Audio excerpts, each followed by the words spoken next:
I don't think that's just your shadow. I think that's many people's shadow. I feel like many people don't want to upgrade their iOS, their operating systems, their Windows programming because the mind will go, "Oh god, that's so tedious. That's so challenging." It reflects on a greater thing that I've realized um ever since putting together from receiving feedback from source, from universe, and seeing other people talk about this who have recognized it. I've hit a greater level of awareness when it comes to recognizing and identifying the patterns that my ego puts into place to create as obstacles for me to overcome. And one of those great obstacles is that I will deny myself the ability to advance because I am putting something off, because I am afraid of whatever change that thing might bring. If that thing is like going to, like, I'm afraid, for example, with upgrading my Windows system, and it's all connected. Like, all of these things, as soon as I take action on one thing, everything else falls into place. With this, it's like, oh my God, but like, I have to make sure that none of my data gets lost. I'm afraid of my data getting lost, right? Well, it turns out they made the whole process so you don't lose anything, and it completely like fixed any issues that I had with my previous system in the whole process. So all I had to do was just surrender and accept the change as it was presented to me, but instead I put it off for 2 years. And For exactly. 2 years. And on top of that, that also unblocked the car thing, because then I took action on like actually just asking for help, which is what I should have done to begin with, and that unblocked that.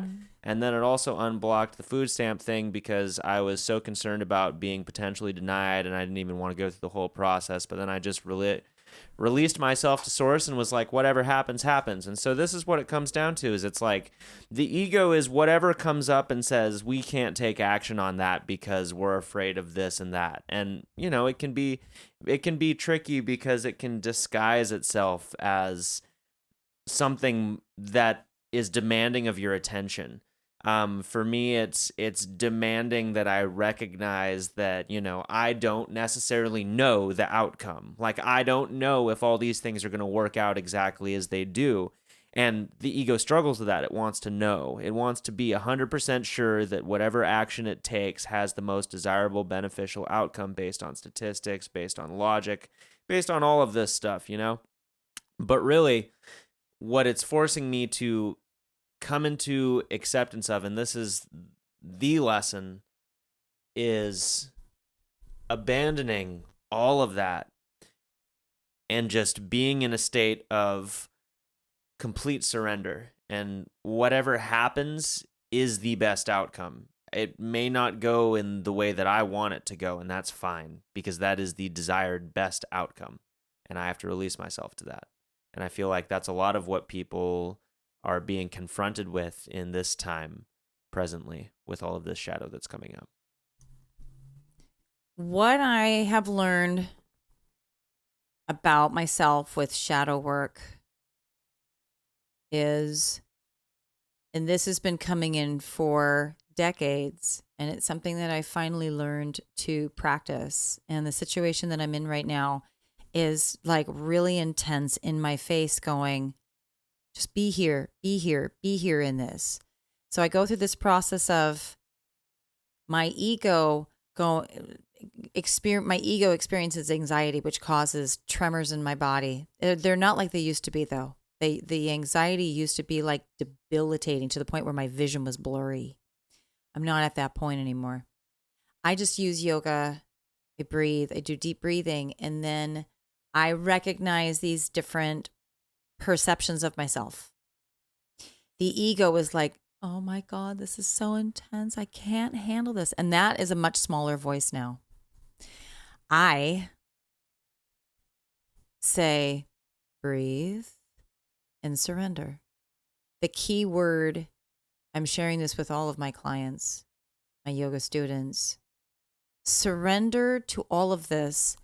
When you don't surrender to the process of learning about yourself, you are not trusting source. And it's absolutely essential that we trust source. And when you trust source and you surrender, you release The ego want to control everything so that everything will go in a safe way. I am safe. Well, why don't we feel safe? Mm-hmm.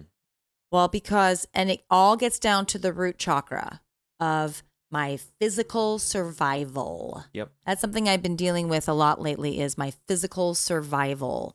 The situation that I'm in is very, on many levels, very physical, and it's a physical survival. And I literally yesterday on the solstice, on the 21st, was doing the system job, driving, and I just was like, and the tremors, and I can feel the collective that I'm working with on this. This isn't just mine. I'm empathically connecting with those that I'm close with on this, in this situation as well. And I literally just started to laugh. And I said out loud in my car, whatever the situation is, I trust Source. I know that abundance flows regardless. I know that Source has never dropped me and that I'm completely taken care of. And all the anxiety went away. All the tremors went away. And I was able to completely relax and find absolute joy. Something that I want to share here in this episode is really important. The concept of Christ consciousness and the practice of Christ consciousness. The concept of Christ consciousness are kind of a myriad of concepts of what Christ consciousness is, and I'm not talking about Jesus or Yeshua.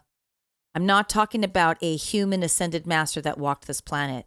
I'm talking about the absolute energy, the expression, the consciousness of Christ consciousness. It's been coming in for me for months now, and it's reflected back at me through my phone and things I hear, in things that people will say.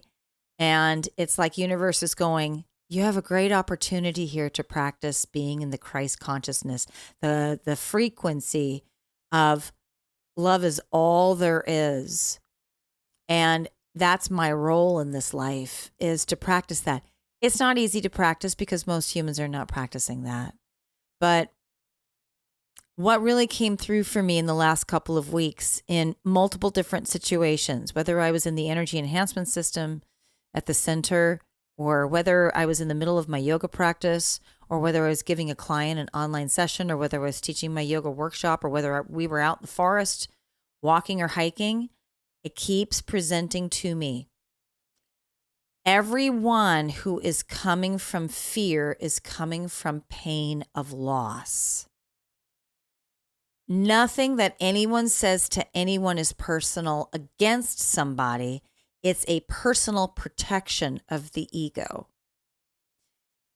Therefore, compassion is absolutely needed in every moment, and an absolute unconditional love for them will soften the fear, and it will shift the timeline of all of this. And I'm in a test right now. I know I'm in a test. I'm very much being tested of, can I surrender and can I practice Christ consciousness? Can I love those in my life right now who are fighting for control out of absolute fear of total loss? There is no loss. It's not possible. Loss doesn't exist. My sister Julie died long time ago, 2007. There was no loss. I never felt a loss. It was like, she's still here. She's just not in the body. She communicated with me. She came to me. She's not coming to me anymore. I don't need her to. We just passed our birthdays. It was the very first year that she didn't show up on our birthdays. And it was so interesting because I didn't realize it until my birthday. And then I was like, oh, that's right, she didn't come. There was no butterflies. There were no ducks flying at me. There were no rabbits running across my path. I didn't see any rainbow in the sky where there shouldn't be a rainbow. And then I thought, look at that. I forgot. I didn't need it because there's no loss. Mm-hmm. I gave birth to a dead baby after your sibling Mars was born, and that wasn't a loss. I actually didn't see it as a loss at the time either. It wasn't a loss. There was something wrong with that body. And I learned so much from that experience. It deepened my levels of compassion and just love for creation, how creation works. Sometimes creation works and sometimes creation doesn't. And creation's perfect in that it takes care of its mistakes.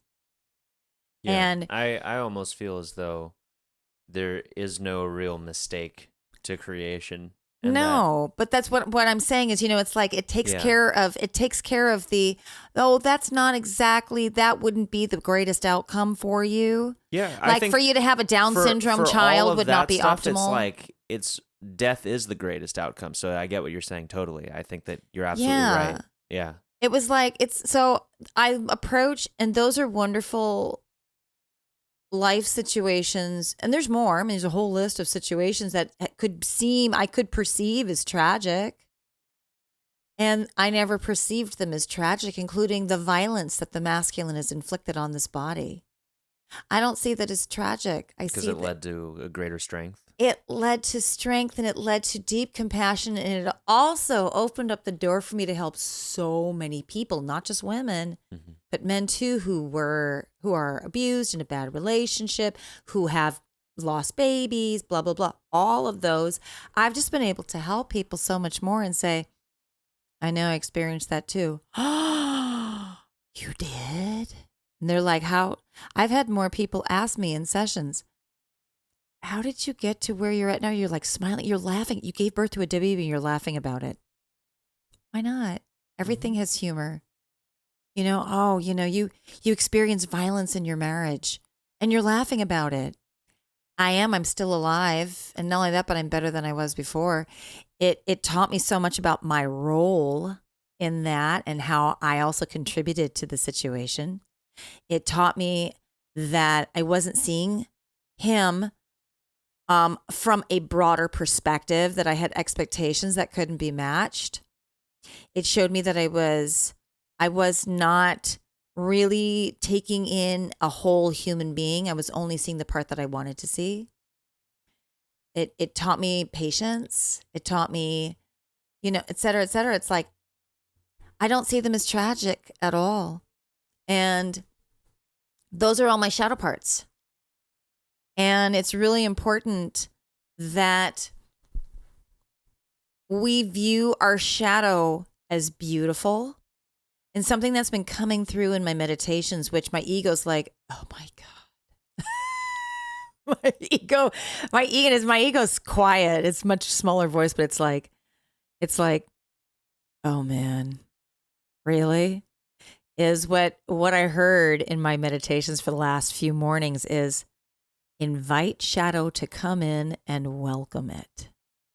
Yes. And he goes yes, you must. I because through shadow is that's how you learn.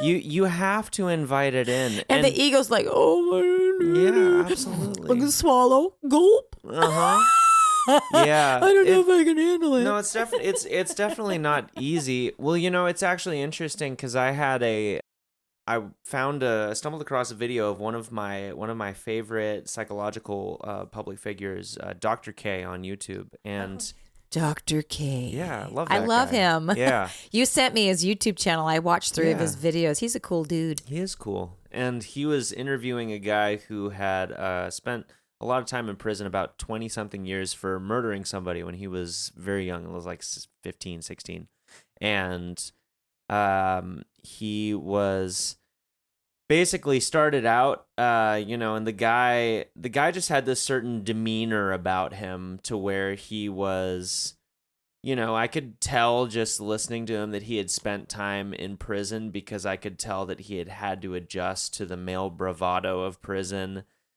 which is essentially, building up a really, really dominant ego.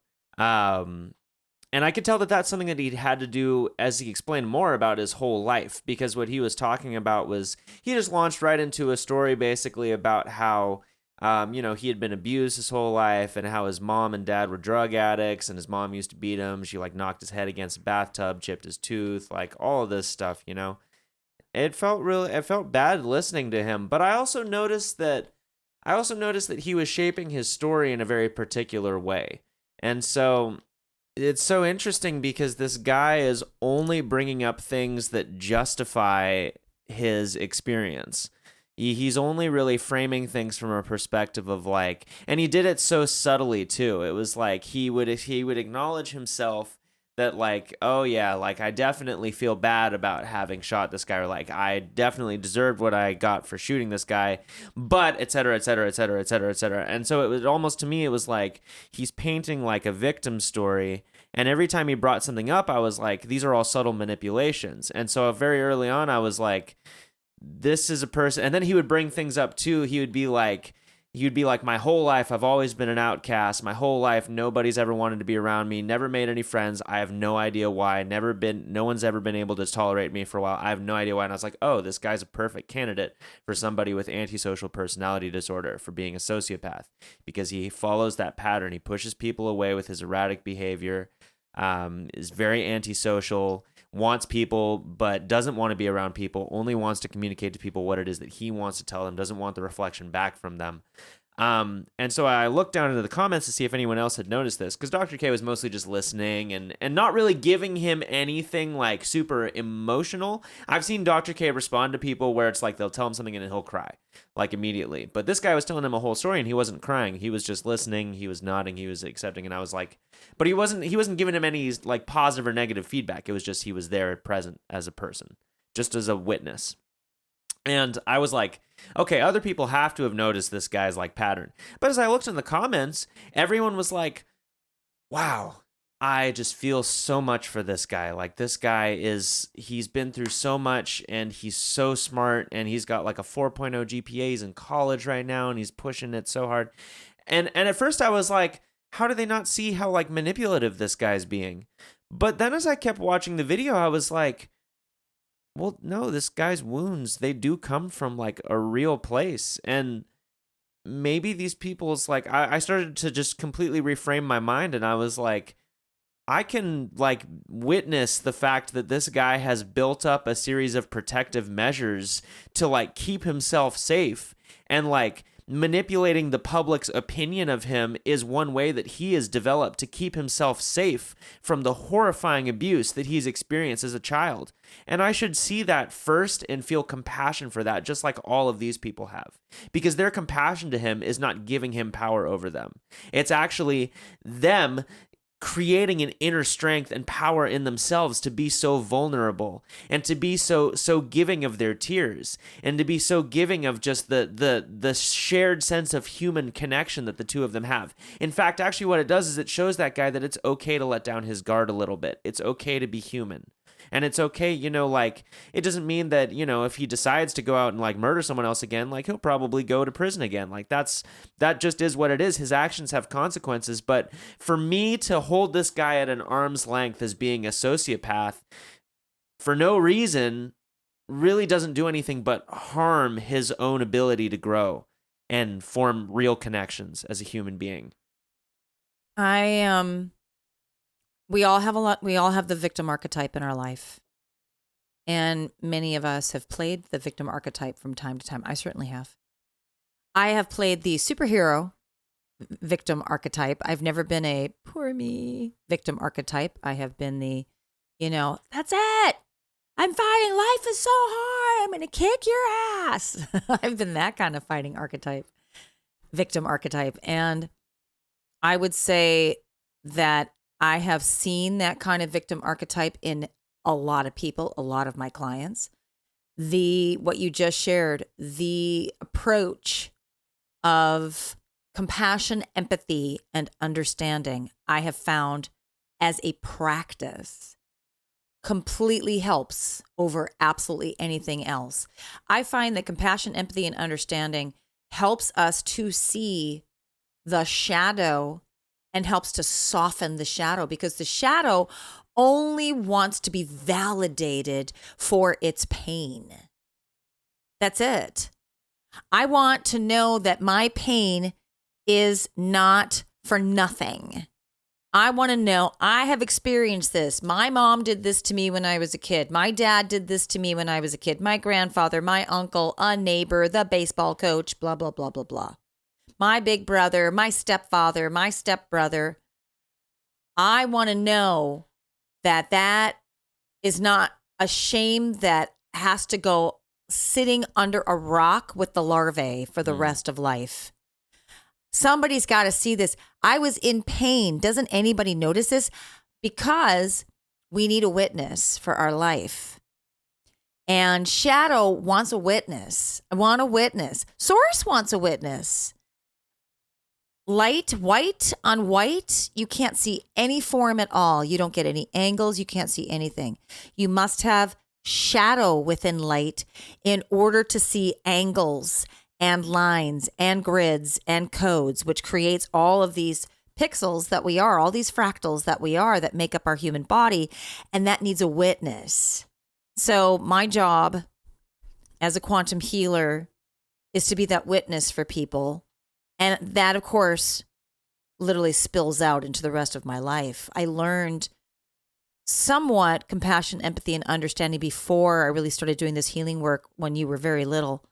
I would say the healing work has made me a better human being and really helped me to find that in others. And I notice my ego will want to come out when the victim archetype in another in my life is coming at me with that big sob story, just like what Dr. K was listening to. And my ego will still, in a more subtle way, because I'm not practicing listening to my ego. It has quieted down a lot, but it's still there. Will immediately judge that person. It just will. Oh God, they're being the archetype. Oh, sob story. Oh, here we go. Cry me a river. I mean, it doesn't do the cry me a river thing, but that's what I'm feeling is like, and then, you want to go away. Mm-hmm. Okay. Clearly you're not the person for me to be spending a lot of time with. Mm-hmm. But universe has put me in these situations in order to practice Christ consciousness. Compassion, empathy, understanding. I hear you. What you experienced is valid. What I've learned from giving sessions, when I say to people, what you're telling me is valid, I hear you. That shifts their perception. Mm-hmm. And then I say to them, you've done beautifully. Yeah. You've worked really hard in your life. You've taken a lot. Mm-hmm. Now, I acknowledge you for this. How can you empower yourself? Yeah. Let's find a solution. Yeah. How do you want to change that now? Because why is it still happening to me? Because you're looping. Yeah. Because absolutely. You need to now flip the way that you behave towards it, flip the way that you perceive it. How can you empower yourself now? That's what we need to do with shadow. And that's how you can work with shadow is, okay, shadow, I acknowledge you. Instead of avoiding shadow, I acknowledge you. I completely acknowledge you. Now, let's empower. That's exactly what Dr. K did. It was really beautiful, actually, to watch how he was, as I figured out as I watched, this was like a 2-hour conversation he had with this man. I think I watched about an hour and 15 minutes of it. And by like the hour and 15-minute mark, he was getting to a point where he was like, he was starting to, like, I could see through the way he was interacting with this man that he was very aware of this man's existence. He was very aware of who he was as a person, and he was very aware of all of his traumas. He was very empathetic to him. He was very aware of, the man's shadow as well. And he said, it's funny because as I listened to you, this was the flipping point where he took it upon himself he saw an opportunity to turn the conversation into something empowering. He said, it's funny because as I listen to you, I'm not hopeless. He said, I'm not left with this sense of pure dread. He said, I think that in 9 years, if you really wanted to, you could have a wife, a house, a nice house, a good mortgage, a good job, and it would take a little bit of work to get there, but I think that would entirely be possible for you if that is what you want, as that's what you've spoken to me. And And then it started, all the guys good started to come out. It was like, oh, well, actually I do own my own house. And he's like, oh, well, there you are. He's like, actually it's my dream house. And then it was like, oh, and then now we start to whittle down, like, what is it that you really want, right? Like, what is it that you really want? We got through the whole thing. There's a lot of stuff in there. I don't have this, I don't have that, I want this, I want that. Obviously very traumatic childhood, so much to deal with, so much to bear. And now as we're getting through the ego a little bit more, it's about like, now it's that empowerment stage. And it's interesting because it's like these boundaries are much more subtle. Sometimes the ego is, at least the way that it has worked in me, and it sounds like it has worked a little bit in you too, is like the ego wants an all or nothing approach of either there's all this person or there's nothing of this person. And it's like, oh, totally. My ego is very dramatic and extreme. I have a feeling most people have I a feel pretty like that too. Dramatic and extreme ego. And you literally have to practice not listening to that. And you have to practice like, taking your shadow in. People are just like, they're very, very similar. And so you're going to run into stuff like this all the time. And it really becomes, if you have an all or nothing approach, it becomes damaging to your own life path. It damages your options. It damages your ability to navigate things in a smooth manner. When really what the approach should be taken is when you do relax and you do surrender, and it's you surrendering to the fact that everything is going to work out exactly as it's supposed to. You can never be taken advantage of when you look at things that way. There is nothing to take advantage of, because then you're not attached to outcomes. You're not attached to, I am doing this and oh my God, this person stepped in and they stopped me with their villainy and their psychopathy. Oh my God, and I'm stuck in a rut because of this horrible person. I keep running into horrible people who take advantage of me. And it's like there's that, and then it's like, well, that's just because you're so attached to this. Really, if you just approach those people with a much more, mutable sense of being, of being like, you hold boundaries with them, and it's like the universe tells you what boundaries to hold, and you're serving them. But you're serving them in a way that like helps them shed those parts of themselves that they don't need to hold on to, those traumatic bonds, and you can be in service to everyone this way. And their ego may not recognize it as service if they're not ready to, because, they still have the ability to turn to their shadow at any point. You're not taking away their free will. But if they're ready to let go of that stuff, you'll notice that just through connecting with them and through like holding them to that sense of like, through sharing your own perspective of seeing things as being always for a greater good and always for a better purpose, always working out, they're going to slowly absorb that.